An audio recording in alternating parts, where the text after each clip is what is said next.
If there's one thing I've learned about dating in a small town, it's that secrets collapse faster than lawn chairs at a 4th of July cookout. That happened to me on an otherwise innocent Saturday at Java Joe's when I leaned in to kiss my girl and accidentally greeted her sister instead. You know what I mean. Let me back up a sec.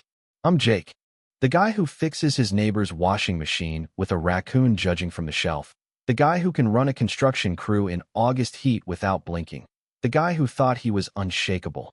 Then I met Emily in the travel aisle of the new bookstore, fingers on a copy of Hiking the Rockies for Beginners, smile like a dare. And because I'm a fully functioning adult who definitely owned no hiking boots, I heard myself say I'd always wanted to see alpine sunrise from a ridge line. And a grin she tried to hide behind whipped cream. We traded the usual, how was your week? How was your hike? And something was sliding around in my head, the puzzle piece that won't click. Her laugh was right, but the rhythm was half a beat off, and when she asked, too casually, "So Jake, what's my middle name?" I said Marie, with the confidence of a man who thinks he's nailing it.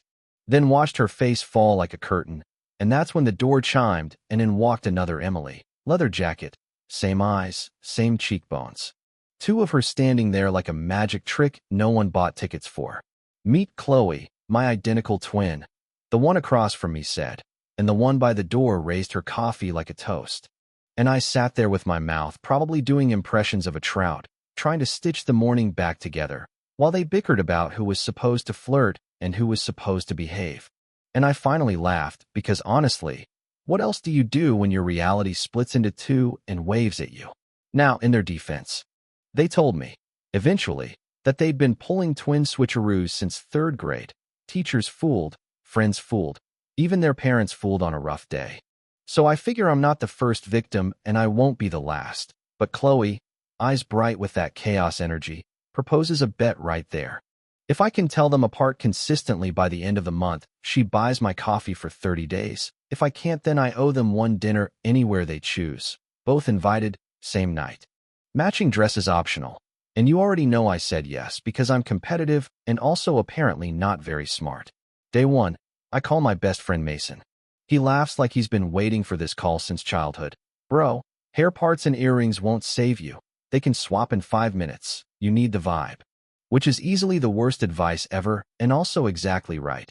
So I start paying attention to the stuff you can't fake for long. The way Emily tilts her head when she's listening like she's leaning into your words. The way Chloe smiles like she's mid-prank even when she's drinking water. It sounds simple. It was not. I show up at the bookstore Monday determined to win round 1. Messy bun behind the counter, navy cardigan. I lean in with a grin and a jab about her fake hike. And she gives me a look that lands somewhere between confused and amused. The kind of look that says you've just insulted a stranger and she's being patient. And from the back room the other wanna pee. Day 6 I get a text.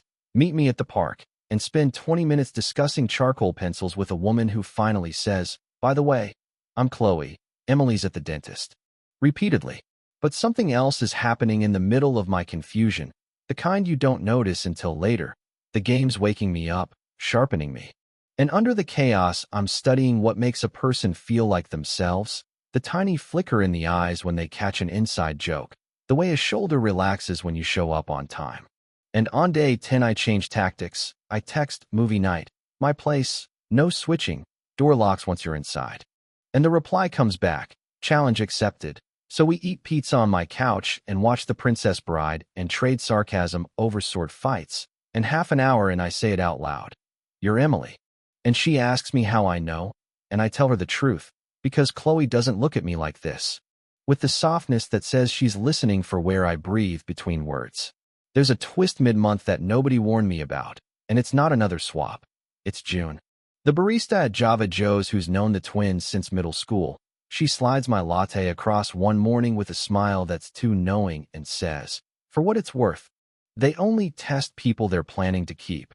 And that sounds sweet until you realize how heavy a test can get when the goal isn't to make you fail. It's to see what you're made of. And I walk out thinking maybe this isn't just a prank war. Maybe it's a background check with latte art. Chloe turns up the heat anyway, because of course she does. She joins my gym in Emily's favorite leggings and ponytail, runs on the treadmill without speaking, waves like a neighbor, and waits until I ask her to grab a smoothie to say sure. But only if you admit you're wrong. And I am wrong. Again, and I groan into my towel like a cartoon character who just had an anvil dropped on his head. You get the picture. By the third week, I'm tired in the way only being outflanked by identical people can make you tired, not sore, not sleepy, just mentally winded. Like your brain has been sprinting and your feet never moved. And that's exactly when something changes, not in them, in me. The old couple who slow danced in produce to a song only they could hear. And she texts back with this warm, sideways humor that doesn't play to the crowd. And I realize my heart keeps checking the room for her even when my eyes are confused. Final Saturday, Willow Park at 3. The kind of small-town afternoon where everything smells like cut grass and food trucks, kids yelling at soccer goals, dogs introducing themselves without permission. And she stops 3 feet away and says, well, and now there are no jewelry hacks left, no hair parting tells. Nothing but a month of learning the difference between a face and a person. I step in close enough to see the tiny constellation of freckles she tries to hide with makeup. Close enough to hear her breath catch once, not twice, and I say, "You're Emily." And there's a microsecond of surprise she can't shut down before she grins and says, "You win."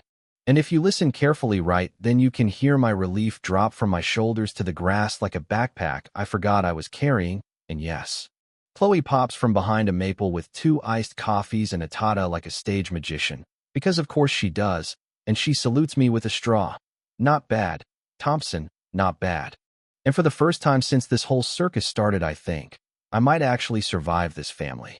The win isn't even the coffee month, though I fully plan to collect. No Chloe behind planters with a telephoto lens. Well, maybe a phone from a window. We'll get to that. And we talk the way you do when the audition is over and the role is yours. Childhood stories and the one summer camp she hated and the fact that Chloe kept a twin prank diary, complete with star ratings. And at one point, Emily reaches for my hand across the table and holds it like a decision, not a dare. And I swear the moment sits there between us, solid and bright. And when we reach her building, I lean in and she laughs into my kiss, the kind of laugh that says we made it through the maze. And that should be the end. Roll credits, right?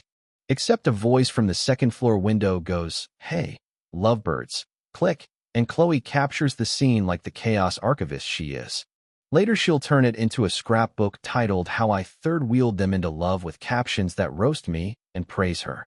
And I'll read it front to back and laugh until my face hurts because it's funny and because it's ours. Now here's where the movie would fade to black on that rooftop glow.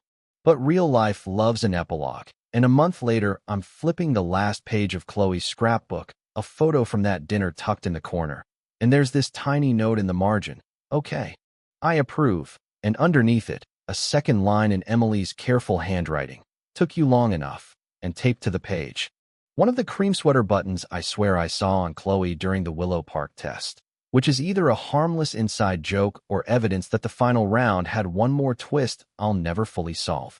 And maybe that's the point. Maybe love is less about proving you can solve every trick and more about choosing the person after the trick is over. So call it a happy ending with a smirk.